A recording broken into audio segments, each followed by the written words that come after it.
This is Science for Week 5 using the Smile Learners Packet. Write your name before we begin. So this Learners Packet for Week 5, it's about parts of a plant. Part 1, Introductory Concept. Plants are extremely important to life on Earth. They grow almost everywhere on the planet. Plants come in all shapes and sizes. Not only they are beautiful to look at, but they keep people, animals, and the earth healthy. In this module, we will learn about the 6 basic plant parts and what each part does for the plant. For our learning competencies, at the end of this learning packet, you should be able to first identify the parts of a plant. Second, describe the function of each part. Third, classify plant parts according to their physical characteristics such as color, shape, texture, and many more. And then lastly, explain that the absence of some plant parts affect their survival. Let's begin with the activities.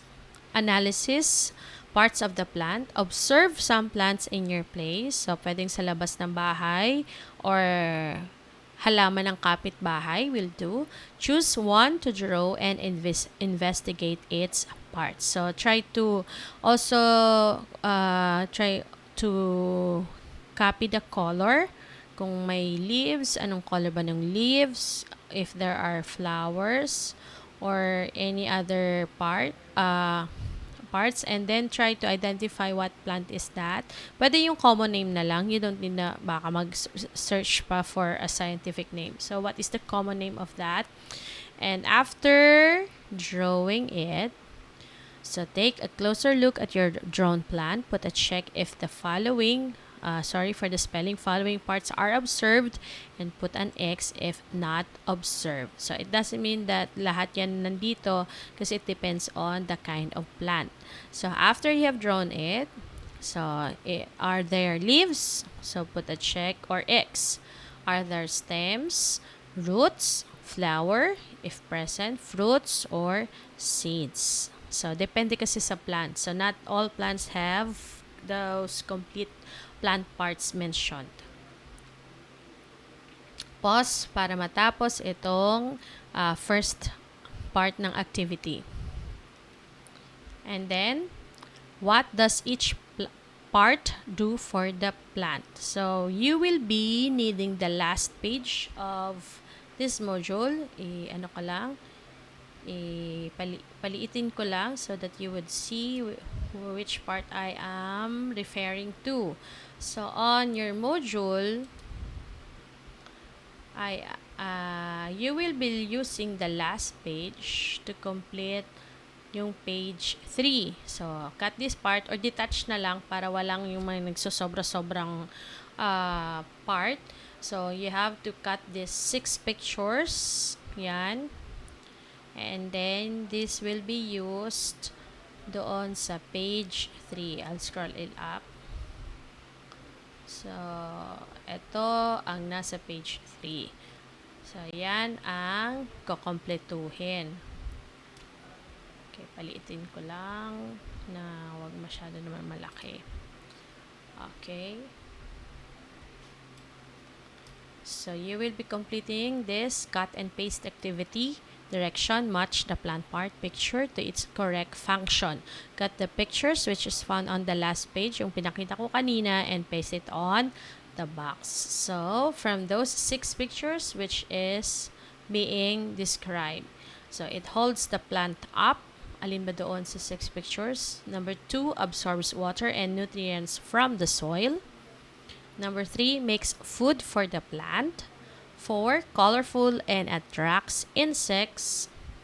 5, part from which the baby plant grows, found inside fruits. And then number 6, contains the seeds. So, napakadali lang ito. So, there are 6 pictures to choose from. I-paste po. But make sure that you let it dry, baka kasi magkadikit-dikit na ang mga pages. Hindi ko ma-checkan siya. Pause para matapos. And then, you just Turn page 4 if you're ready. Plant parts and their characteristics. Part A, directions. Draw a line to match the leaf to its shape. So there are 4 shapes: heart-shaped, thin and long, irregular edges, and big. So you just choose from the leaves on your left. I-connect na lang. Make sure that you use straight line para hindi maligaw ako kung saan titingin. Pause to finish part A. And then when you're done, let's move to part B, directions. Write F in the blank, on the blank if the flower smells fragrant or if it smells good. Write NF if the flower does not smell fragrant. So, o kaya no smell at all. Yan. So, yan, we have gumamela, ilang-ilang, sampagita, sunflower, roses, and santan. You can ask the adults if you do not know any or some of these flowers. You can ask the adults kung naamoy na ba nila yan or hindi pa. Or if you know someone who has this kind of plants, pwede makiamoy kayo. So, at least ma-experience nyo kung ano yung amoy. Or if ever, kung wala or meron bang amoy. And then, on part C, group the fruits below to tell whether each fruit has one, few, or many seeds. So, meron tayo ditong 3 columns. 1 seed. Alin ba dyan ang 1 seed? Alin ba dyan ang few seeds? Konti lang. Alin naman dito ang many seeds? So, we have choices: apple, watermelon, atis, avocado, and mango. Very common lang naman itong itong fruits na to. And then under abstraction, answer the following questions. Number 1, what are the basic plant parts? So you just enumerate kung ilan yon yung alam nyo.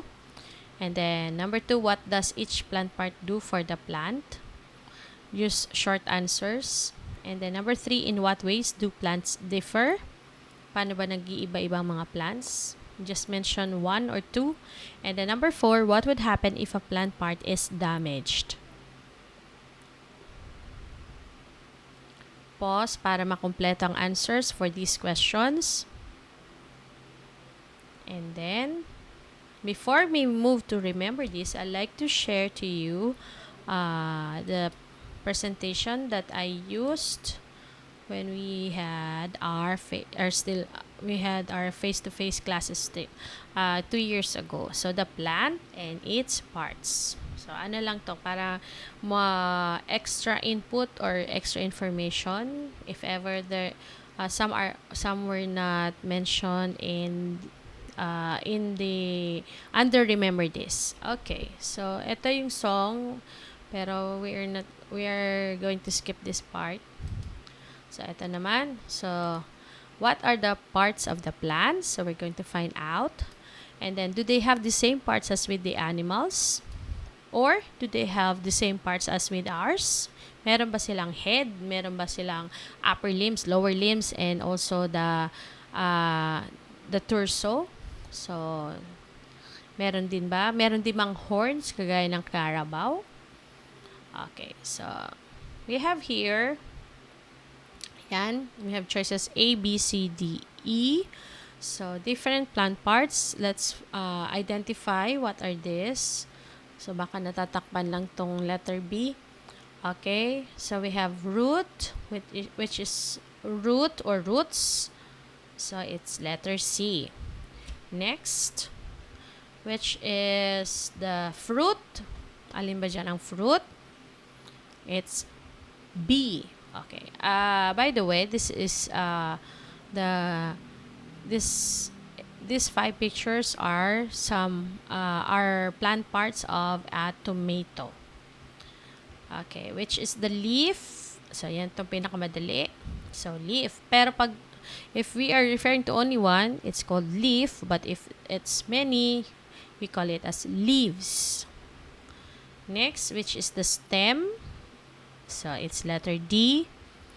And which is the flower, obviously. So pinakamadaling ma-identify, it's letter E. So those are the plant parts. So we have A, the leaves, B, the fruit, C, the roots, D, the stem, and E, the flower.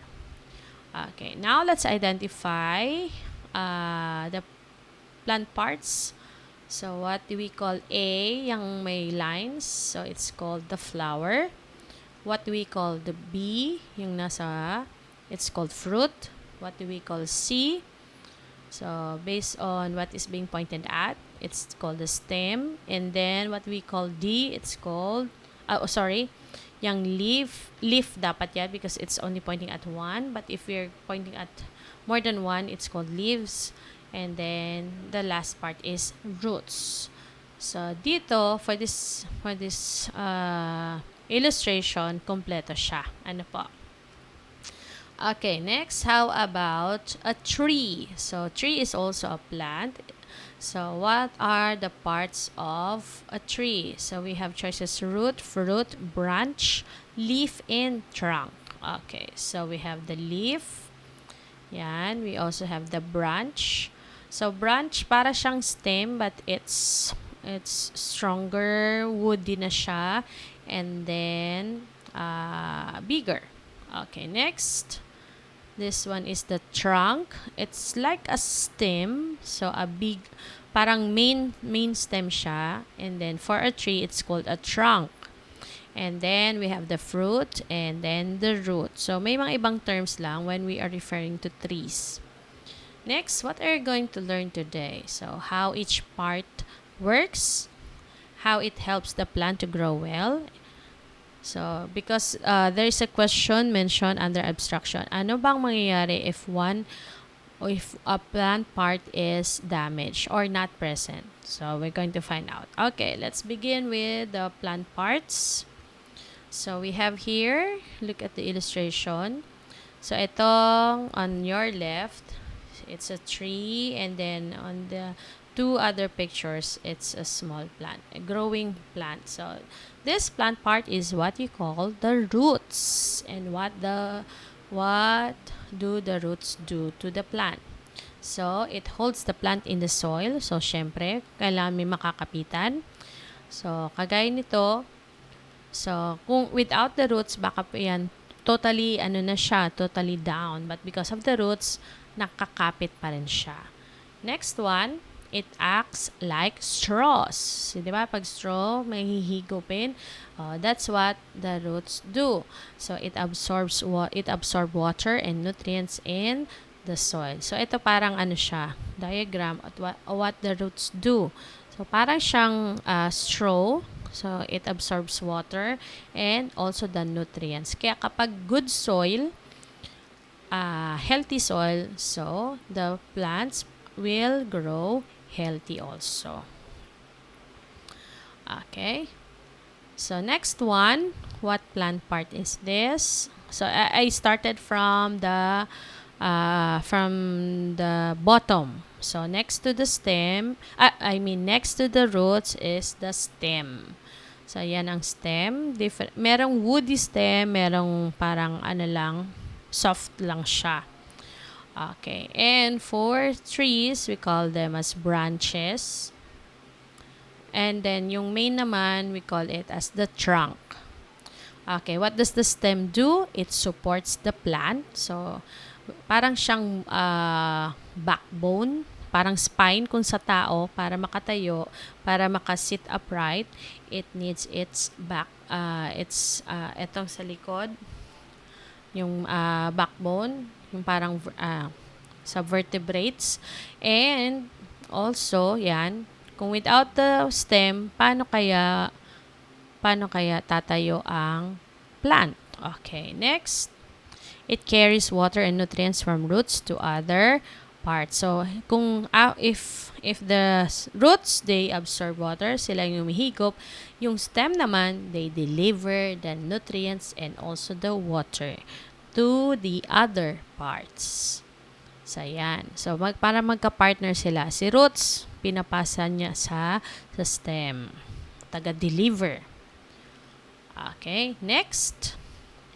We have the roots, the stem, and this one is what we call the leaves. So, leaves, they come in different colors. They come in different shapes, different sizes.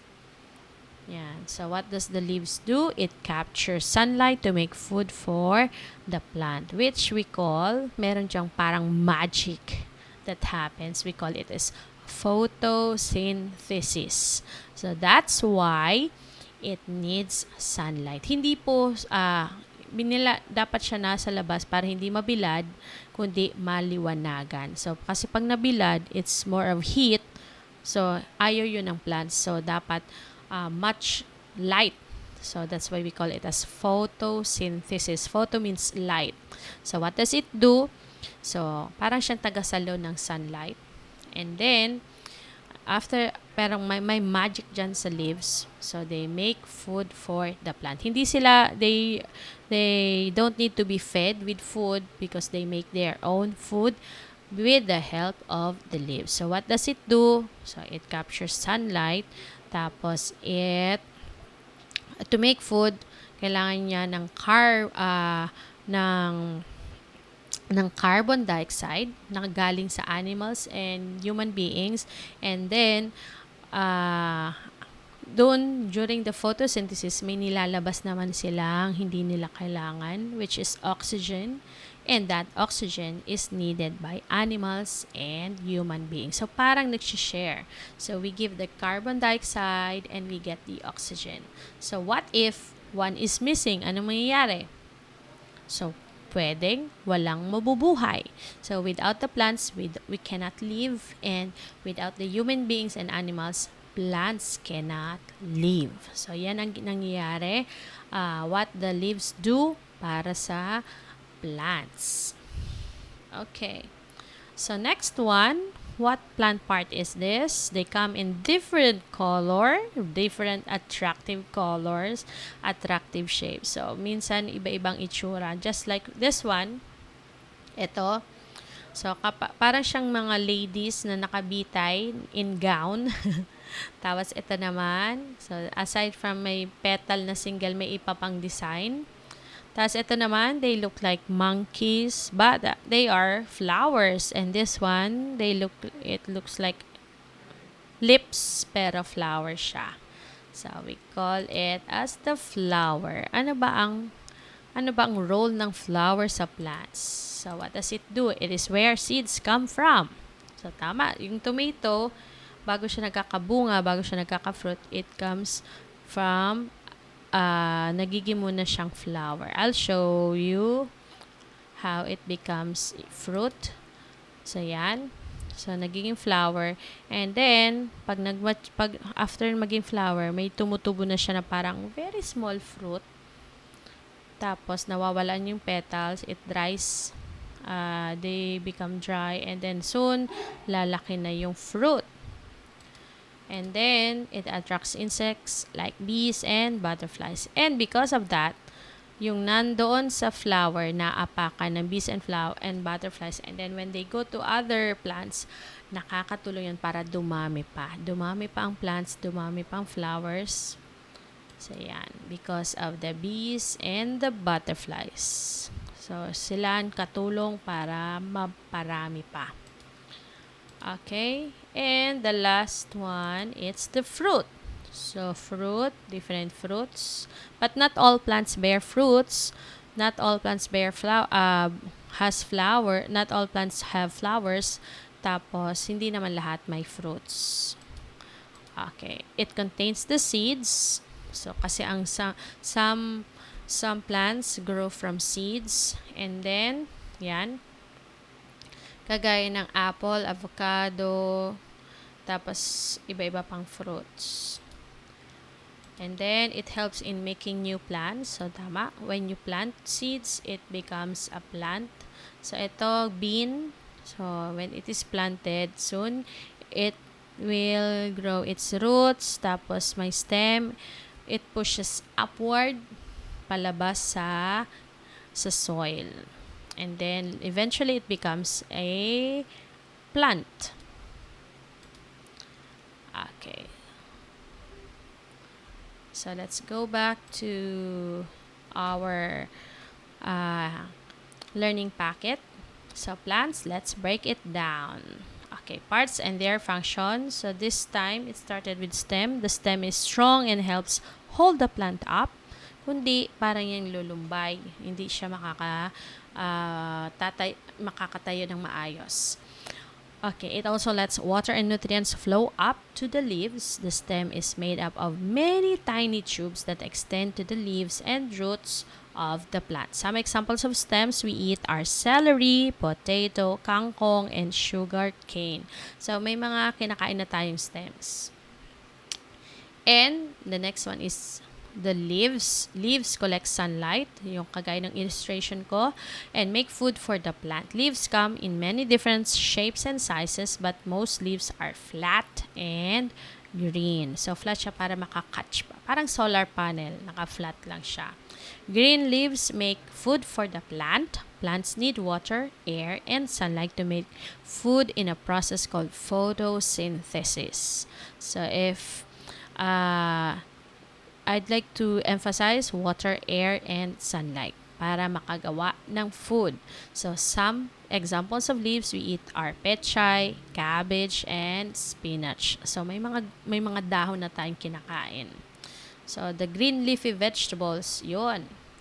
And then, aside from that, we have the flowers. Flowers are the parts of plants that make seeds and fruits, kagaya ng tomato. They help produce new plants. A part of the flower called ovary develops into a fruit.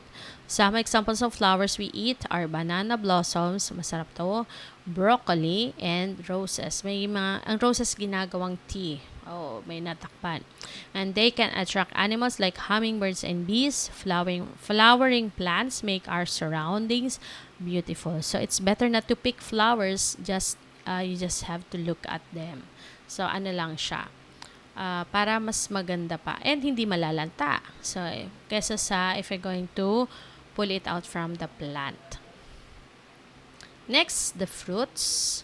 Fruits are the part of plant that protects seeds and help the seed get moved from place to place by an animal. So, ang mga birds, kumakain sila ng fruit. Tapos, yung seeds naman, sige lang, nasasama nila. Kagaya ng sa guava, minsan, dito sa amin, before I can pick it up, may mga bawas na sila. It's from the birds. And then, yung bird na yon, how can it help in making more plants? So, pag sa ipot, so, from their anong tawag doon? From their ipot, so, nakakasama doon ng seeds, and then they are planted on ground without our knowing, may tumutubo na pala. So, they also help in making in planting more trees specifically. So, some flowers become fruits. Animals like to eat fruit because most of them taste sweet. So, alam nila kung alin ang masarap. So, roots absorb water and minerals from the soil and hold the plant in the ground so it does not fall over. Kagaya ng illustration ng tree. Without the roots, pwedeng totally wala na siya. So, they grow under the soil. Some are big, while others are small. For trees, they have bigger roots. So, most roots are brown. Some examples of roots that we eat are sweet potatoes, carrots, and taro. All plants have roots. So, kinakain natin yung roots mismo, kagaya nung sa carrots. So, nasa roots kasi siya ng potato, onion, so yon. Ginger. So seeds. So there are seeds and fruits. Seeds can become new plants.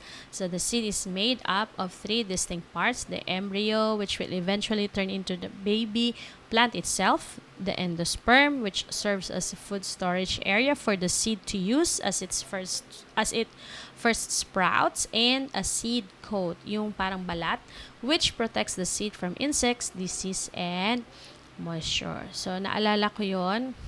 Instead daw na throwing it in a garbage, na sinasama siya sa garbage ang seeds, ano lang daw siya, parang isambulag, tama ba yun?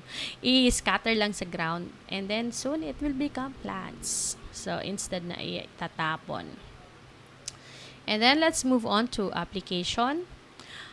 Part A, fill in the table with the correct answers. So now that I have shown to you, and then the plant parts are discussed, all you have to do is name that plant part and then draw. So we have here the functions written at the middle.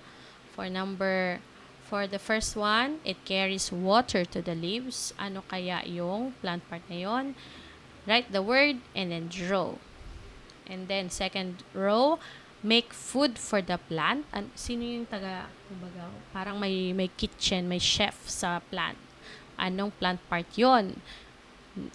Write the word and then draw. Next, get water and nutrients from the soil. So, alin ba doon ang plant parts ang nakadikit sa soil? Write the word and draw. Next, colorful and attracts insects. What is that? Write the word and draw. And the last one, used as food, contains seeds. Saan ba makikita ang seed? Anong plant part yon? So, write the word and draw. So, pause this part to finish at para din makadrawing ng maayos. And then if you're done, play ulit. And then part B, directions, circle the letter of the correct answer. Number 1, how are the leaves of a rose plant and banana plant different? Rose plant and a banana plant. Anong pagkakaiba ng leaves? A, is it the size? B, is it the shape and color? C, size and shape. And D, color. How are the leaves of a rose plant and banana plant different? A, size. B, shape and color. C, size and shape. D, color. Number 2, how many seeds does a watermelon have? Pakwan. Is it A, 1, B, few, C, many, D, none? How many seeds does a watermelon have? A, 1, B, few, C, many, or D, none? Number 3, what are the common parts of a plant? A, fruits, leaves, roots. B, roots, leaves, stem. C, flowers, leaves, roots. D, flowers, fruits, stem. I repeat, what are the common parts of a plant? So, ibig sabihin, lahat sila meron nito. A, fruits, leaves, roots. B, roots, leaves, stem. C, flowers, leaves, roots. D, flowers, fruits, stem. Number 4, which is common to santan and rose plants? So, meron nito usually sa common ito sa mga garden o kaya kahit sa mga nakatanim kahit saan-saan. Okay, A, both bear fruits. B, both bear flowers. C, both are big plants. D, both have yellow leaves. Which is common to santan and rose plants? A, both bear fruits. B, both bear flowers. C, both are big plants. And D, both have yellow leaves.